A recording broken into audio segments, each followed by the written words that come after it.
Hello, everybody. I'm Ed Robinson, and welcome to another exciting edition of Striving for It All. This is the program that gets you caught up on anything and everything happening around the WNBA. Coming up on this edition of the program, we'll give you the playoff matchups for the first round of the 2024 WNBA playoffs. And also, we have a new team, a new expansion team entering the W, and they're making their long-awaited return. All that and more is coming up on this edition of the program. I want to start off with my top three storylines.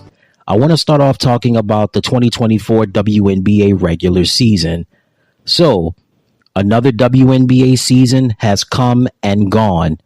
However, this 2024 season, very monumental. The rookie class of 2024, Angel Reese, Camila Cardoso, Rickea Jackson, Cameron Brink, also Nika Mule, just to name a few. Oh, and also the number one overall pick, Caitlin Clark. And I tell you one thing, this year's draft set viewer records, set television records that ESPN had not seen really ever for a WNBA draft. And this was just the start of things to come. So after setting viewership records on ESPN for the 2024 WNBA draft, that set the stage for a monumental and record-breaking season. First half of the year, it was all about Caitlin Clark, what she would do in the Indiana Fever. Also, all eyes were on Angel Reese and the Chicago Sky, and of course, the defending champion Las Vegas Aces, led by A'ja Wilson. First half of the year, you could see the growing pains that Caitlin was experiencing. There was some confusion. There was a little animosity towards her. But as we got towards the end of the first half of the year, not just Caitlin, but the Indiana Fever rose and soared to new heights. Her teammates like Kelsey Mitchell, Aaliyah Boston, also Damiris Dantas, Timmy Fag-Binley. Before coming down with an injury, the Fever were really starting to get things together just before the first half of the year. And not just what was so groundbreaking about this 2024 season, but right before the Olympic break, we had an all-star weekend for the ages, breaking numerous records, not just on the television side, but also attendance records as well. The city of Phoenix had an amazing all-star weekend, a great all-star Friday night with Alicia Gray winning both the skills competition and the three-point contest. And we were treated to an all-star game for the record books. This year, it was Team WNBA versus Team USA because this year wasn't an Olympic year. Team WNBA wind up winning. And then we had a chance to see the United States women's Olympic basketball team win another gold medal. They did it in this year's Summer Olympics in Paris. And Caitlin Clark, there was a big controversy about Caitlin not being on the team. And it turned out to be a blessing in disguise because when the Olympic break was over with, all eyes again focused on the WNBA, focusing on the Indiana Fever, focusing on Caitlin Clark as well as some of the other Olympians that were in Paris and what they would do in the second half of the year. Caitlin, I tell you one thing, her not being on the Olympic team was a blessing in disguise because she showed up and she showed out. And she played very well in the first half of the year, but the second half of the year, she was just on a tear and then some. She definitely benefited from the 4 weeks rest. She also benefited from getting back into the gym, working out, being on the court, working on her shots, also connecting with her teammates like a Kelsey Mitchell and Aaliyah Boston and a Damiris Dantas, and also when Timmy Fag-Binley coming back from injury, they could gel and know one another's game and how to set the tempo. And boy, did they adjust in the second half of the regular season. And not just with the Indiana Fever and what Caitlin was doing, continuing to break attendance records, continuing to break shatter television records with every Indiana Fever game that was on, not just on cable, but on broadcast television. They set a lot of records. And so you had Caitlin Clark, you had the Indiana Fever doing their thing. Also, the New York Liberty, they did their thing, having the league's best record this year. The Liberty was just consistent. They were just consistent like vanilla ice cream. Brianna Stewart, Sabrina Ionescu, that Nigel Laney Hamilton coming back, making her way back from injury, Jonquel Jones and company. The Liberty just clicked on all cylinders this year. The Minnesota Lynx played well. The Minnesota Lynx were really the hottest team aside from the Fever. The Lynx were like the hottest team during the second half of the year. Nafisa Collier, MVP caliber year. Also, the rookie Alyssa Peely, she played pretty well this year. How about Kayla McBride? She was just lights out from start to finish.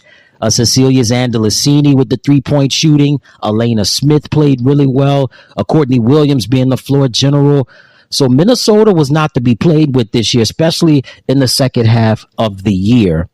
You also had the Connecticut Sun, another solid year for them. Alyssa Thomas, DeWanna Bonner and company, Dejanay Carrington. She certainly made her presence felt during the course of the season, no pun intended. And then you had the Las Vegas Aces, the defending champions.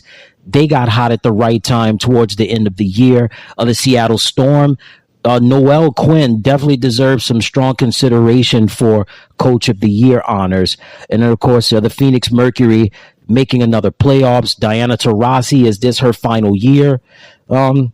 Only time will tell. And then the Atlanta Dream getting that last playoff spot, led by Tina Charles, Ryan Howard, and Alicia Gray. And the Chicago Sky missing the playoffs this year. Man, you talk about a fall from grace. You talking about taking a major nosedive, especially in the second half of the year. The Chicago Sky. Angel Reese missed the remainder of the year due to a wrist injury. Camila Cardoso finally got her chance to shine, but it was a little too late. Kennedy Carter, very talented, solid year she had this year, but the emotions got the best of her, which we saw during that regular season meeting against her and the Indiana Fever, specifically between her and Caitlin Clark. But this was a record-breaking year for the W. This was a groundbreaking year for the W. And they were able to get a new media rights deal done, which is going to go into effect in 2026. And I'll get more into the year of 2026 in just a little bit, but this was a landmark, groundbreaking year for the WNBA 2024 with a draft class led by Caitlin Clark and company. A lot of teams playing well. The New York Liberty playing well. Connecticut Sun playing well. The Las Vegas Aces really picking it up in the second half of the year. And the Minnesota Lynx really picking up their game in the second half of the year. 2024 was definitely a regular season that will definitely be remembered and definitely one for the record books. My next storyline is going to be the playoffs. So we have our playoff matchup set in this year's WNBA playoffs. We have the number 1 seed New York Liberty going up against the 8th seed Atlanta Dream. We have the 4th seed Las Vegas Aces going up against the 5th seed Seattle Storm. We have the 2nd seed Minnesota Lynx going up against the 7th seed Phoenix Mercury. And then we have the 3rd seed Connecticut Sun going up against the 6th seed Indiana Fever. And if you want to watch these playoff games, they will be carried exclusively on the ESPN family of networks in the United States. That's ESPN, ESPN2, ESPNU, and ABC. And if you're in Canada, you can watch it on TSN, Sportsnet, and NBA TV Canada. These matchups are going to be very interesting. I'll get more into detail about the preview and the playoff matchups in just a little bit, but the Liberty and the Dream, that could be an interesting matchup between New York and Atlanta. We know about Brianna Stewart and Jonquel Jones and Sabrina Ionescu and company, but Atlanta, they did just enough to get that last playoff spot. And Tina, what can you say about her? Future first ballot Hall of Famer. Ryan Howard playing well, and Alicia Gray, phenomenal play. This could go either way between New York and Atlanta. The Las Vegas and the Seattle series, this could definitely go either way too. The defending champions going up against a Seattle team that is hungry. You talk about what a difference a year makes. Last year, Seattle dealing with the growing pains of losing Sue Bird, and Jewel Lloyd was the league's leading scorer last year. This year, completely different story. Noel Quinn definitely deserves strong consideration for Coach of the Year, and this is going to be a good one with Las Vegas and Seattle out on the West Coast. We've got the Minnesota Lynx going up against the Phoenix Mercury. Phoenix has Brittany Griner, Sophie Cunningham and company, and of course they've got Diana Taurasi. This may be the swan song for her. Who knows what's going to happen? And you've got the Minnesota Lynx. Minnesota, the hottest team coming out of the All-Star Olympic break. Nafisa Collier, unstoppable. Kayla McBride, a walk-in three-pointer. Cecilia Zandalicini just couldn't be touched. Courtney Williams, that Minnesota team really got going in the second half of the year. It's going to be a tough one for Phoenix. And then we have, I think, could be the show stealer in the first round, the Connecticut Sun, the 3rd seed, going up against the 6th seed Indiana Fever. A lot of expectations for Connecticut this year, but there's a whole lot of expectations for the Indiana Fever. And we'll get all more into detail about the playoff matchups in just a little bit. But the way the WNBA has their playoff structure is that the first round is a best of 3. So they'll play 3 games if necessary. And then semifinals and the WNBA finals both are a best of 5. So it goes 3-5-5. So certainly a lot of storylines, and we'll get it all into that in just a little bit. And for my last storyline, the WNBA has a new expansion team. So the WNBA in 2025, they'll have a new expansion team with the Golden State Valkyries. They'll be playing in San Francisco. In 2026, the city of Toronto will have a WNBA team. And also in 2026, we'll welcome back an old friend, the city of Portland. That's right. The city of Portland will return to the WNBA in 2026. The first time the city of Portland had a WNBA team was between 2000 and 2002, where they had, the name of the team was called the Portland Fire. And one of the big stars on that team was Jackie Stiles. And that team, unfortunately, only lasted 3 years. And just a little factoid to pass along to you. The Portland Fire were the only WNBA team that ceased operations without having made the playoffs. That's something I did not know until now, but just a little information, a little factoid for you to pass along. But nevertheless, Portland makes its return to the WNBA in 2026. And now with the league continuing to grow and with them getting a media rights deal that's going to go into effect in 2026, this is setting the stage for the continued growth and exposure of the league. So next year in 2025, the Golden State Valkyries will enter the W. They'll be playing their games in San Francisco at the Chase Center. In 2026, we welcome 2 more cities, Toronto and Portland. All right, those are my top 3 storylines. Now it's time to recap the scores from the final week of the 2024 WNBA regular season. Tuesday, September the 3rd, we had the Minnesota Lynx beat the Atlanta Dream 76-64. We had the New York Liberty beat the Dallas Wings 105-91. The Connecticut Sun took down the Los Angeles Sparks 86-66. Action from Wednesday, September the 11th, we had the Las Vegas Aces beat the Indiana Fever 86-75. We had the Washington Mystics beat the Chicago Sky 89-58. And we had the Seattle Storm beat the Los Angeles Sparks 90-82. On Thursday, September the 12th, we had the New York Liberty take on the Dallas Wings. New York would win 99-67. Action from Friday, September the 13th, we had the Washington Mystics beat the Atlanta Dream 72-69. The Las Vegas Aces would beat the Indiana Fever 78-74. We had the Seattle Storm beat the Dallas Wings 83-81. We had the Minnesota Lynx beat the Chicago Sky 83-66. And we had the Connecticut Sun beat the Phoenix Mercury 88-69. Action from Sunday, September the 15th. In a close game, we had the Indiana Fever beat the Dallas Wings 110-109. The Minnesota Lynx would beat the New York Liberty 88-79. In overtime, the Atlanta Dream beat the Washington Mystics 76-73. We had the Phoenix Mercury beat the Chicago Sky 93-88. The Las Vegas Aces beat the Connecticut Sun 84-71. The Seattle Storm beat the Los Angeles Sparks 90-87.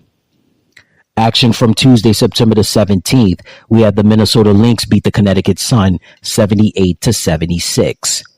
The New York Liberty would go on to beat the Washington Mystics 87-71.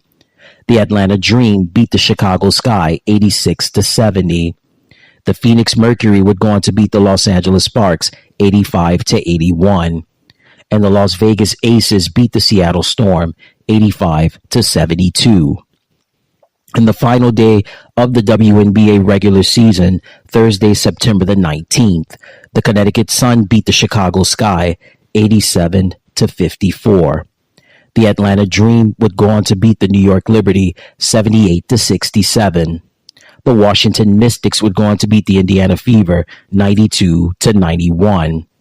The Los Angeles Sparks would beat the Minnesota Lynx 68-51.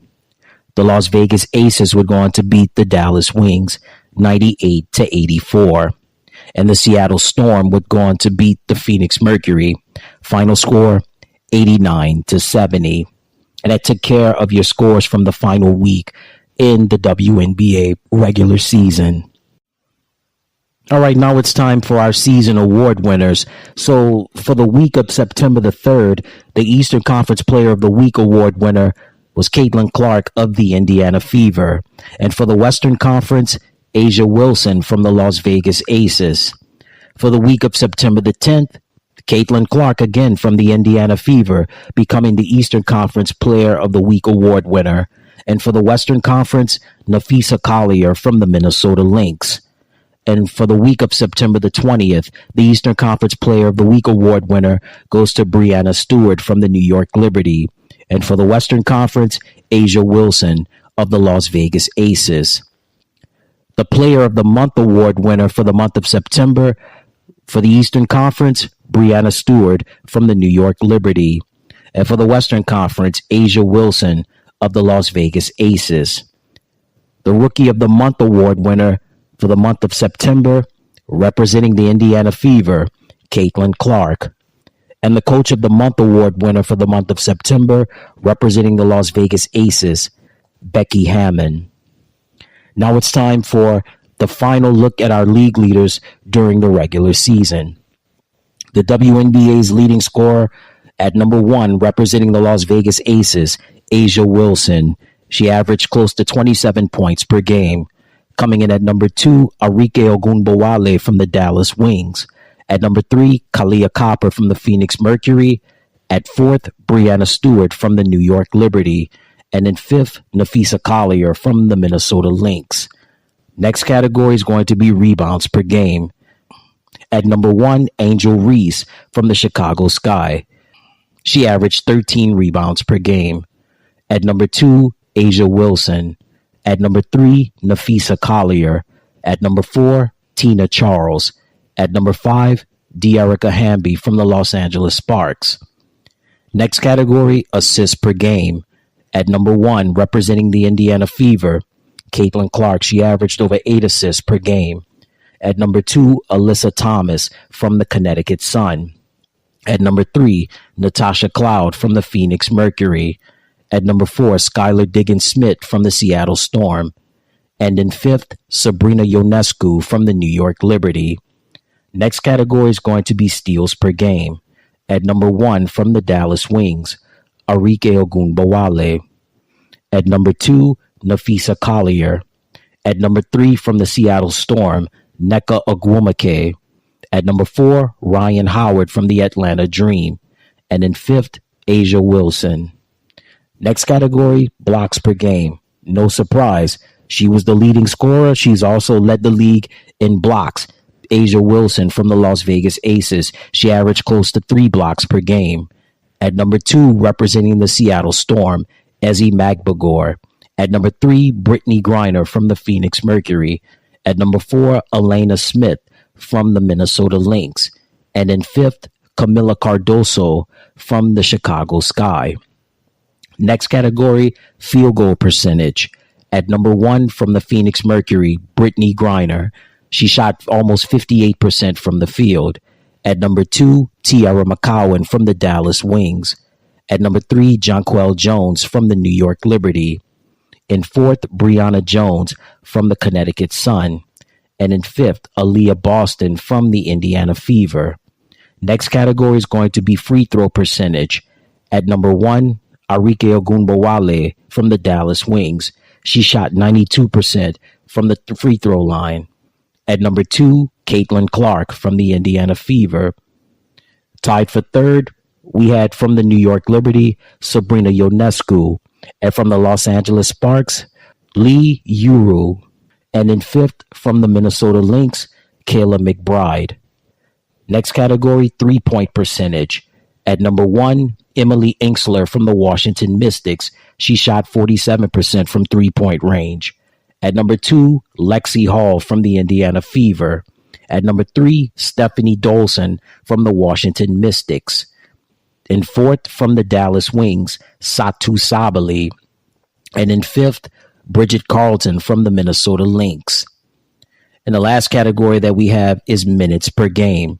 At number 1, representing the Dallas Wings, Arike Ogunbowale. She averaged almost 39 minutes per game.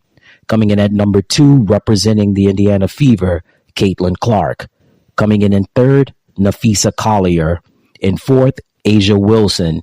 And in 5th, her teammate from the Las Vegas Aces, Kelsey Plum. And that takes care of the final look at the league leaders from the 2024 WNBA regular season. All right, before we get on out of here, let's preview the first round playoff matchups in the WNBA. We have the number 1 seed, New York Liberty, going up against the 8 seed, Atlanta Dream. So during the regular season, these teams played 4 times, with the Liberty winning 3 times. This is a matchup where the Liberty has been consistent all season long. Brianna Stewart, Jonquel Jones, Sabrina Ionescu, also Betnijah Laney Hamilton and company. The Liberty just clicked on all cylinders all season long with the league's best record during the regular season. Sandy Brondello, strong consideration for Coach of the Year honors. For the Atlanta Dream, they had to fight and claw their way to a playoff spot, and that's what they did to grab that last spot. Tina Charles, you know about her pedigree, right? Still one of the best in the business. Ryan Howard, it was in an Olympic year for her, winning the bronze medal as part of the women's 3x3 Olympic team. Alicia Gray, she came into the public eye this year's All-Star game, winning the skills competition and the three-point shootout. So Atlanta, a lot of their players became known, and a lot of their players were brought into the national landscape. This is a series that, again, it could go either way. Atlanta, they've got some fighters on that team, but the Liberty, too good and too strong. I like New York to take Atlanta in the first round easily. I think they're going to sweep them 2-0 in the first round. Next matchup that we have is going to be the 4th seed Las Vegas Aces going up against the 5th seed Seattle Storm. So these teams played each other 4 times during the regular season. The Aces won 3 times. Now, Las Vegas, they got hot at the right time, right after the Olympic break. Asia Wilson was just consistent all season long from start to finish. If there was ever a mainstay on that team this year, it was Asia Wilson. Asia Wilson kicked major butt. Jackie Young was effective being an Olympian. Asia, Jackie, and Kelsey Plum were all Olympians this year, as well as Chelsea Gray. But we didn't see Chelsea Gray of the old this year. You can tell she's still hampered by the Achilles. We'll see what happens next year, but Asia Wilson was really the mainstay for that squad. And then when they signed Tiffany Hayes, Tiffany really gave them a jump start and that push that they needed to get that playoff spot. For the Seattle Storm, what a difference a year makes. Last year, going through the growing pains, dealing with the retirement of Sue Bird, finished with a below 500 record, didn't make the playoffs, but Jewel Lloyd was a mainstay. She was the leading scorer last year. And what a difference a year makes. Adding Nneka Ogwumike, adding Skylar Diggins-Smith. Also, you bring Gabby Williams into the fold after the Olympics. And if you missed Gabby during the Olympics, I mean, she played one heck of a game in that gold medal match representing Team France against Team USA. Noelle Quinn definitely deserves strong consideration for Coach of the Year. What an amazing job she did this year up in the Pacific Northwest. I think this is going to be a very competitive series, but I think Las Vegas, just with their playoff experience and their championship experience, I like Las Vegas to win the series 2-1. The next series that we have is the Minnesota Lynx going up against the Phoenix Mercury. First for Phoenix, Brittany Griner. Brittany's going to be Brittany. Sophie Cunningham's going to be Sophie. Natasha Cloud doing what she does best, getting up in the players' faces and stuff, agitating the heck out of people. This might be the swan song for Diana Taurasi. Who knows what her future holds? But Minnesota, they were the hottest team in the league. They're coming off of the All-Star and the Olympic break. Nafisa Collier, MVP candidate. Kayla McBride just couldn't be stopped. Cecilia Zandalicini shooting the lights out. Elena Smith playing defense. Bridget Carlton. Listen, Minnesota just got hot at the right time, man. And I don't see them getting stopped anytime soon. I think this is going to be a clean sweep. I like Minnesota to sweep Phoenix 2-0. This won't even be a close series. And then we have our last first round playoff matchup with the 3rd seed Connecticut Sun going up against the 6th seed Indiana Fever. First for Connecticut, another Connecticut Sun type year. Connecticut, they're not built for speed, but they're built for power and strength. DeWanna Bonner, another solid year for her. Brianna Jones, looking good, coming back from the Achilles. Dejanay Carrington, a defensive specialist, being an agitator, doing what she did this year. Alyssa Thomas, Olympian. Alyssa Thomas, the one of the queens of the double-double, right? Getting the points, getting the rebounds, doing the dirty work in the paint to get the job done for Connecticut. Connecticut doing what Connecticut does best. Not surprised. Another fantastic year for them. The Indiana Fever, they captured the hearts and the minds of not just old school WNBA fans, but new basketball fans, men, women, and children worldwide. Not just Caitlin Clark, but Aaliyah Boston, Kelsey Mitchell, Damiris Dantas, Demi Fag-Binley.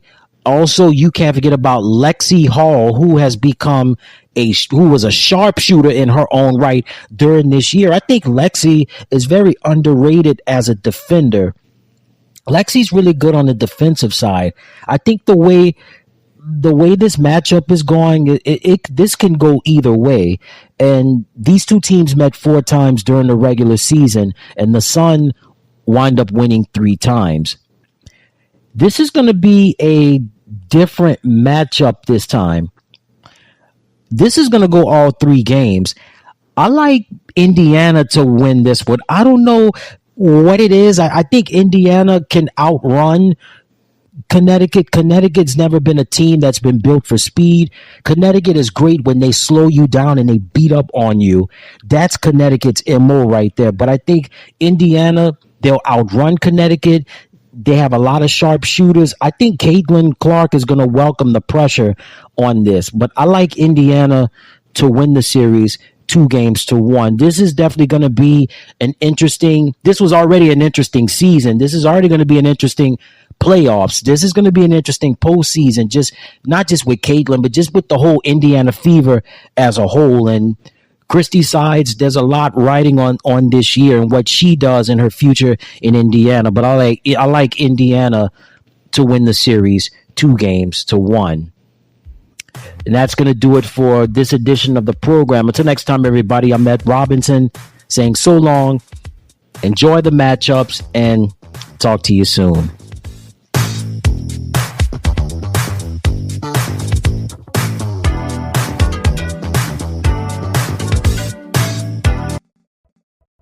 Hey everybody, thank you so much for tuning into the channel. Remember to click like, share, and subscribe, and thank you for watching.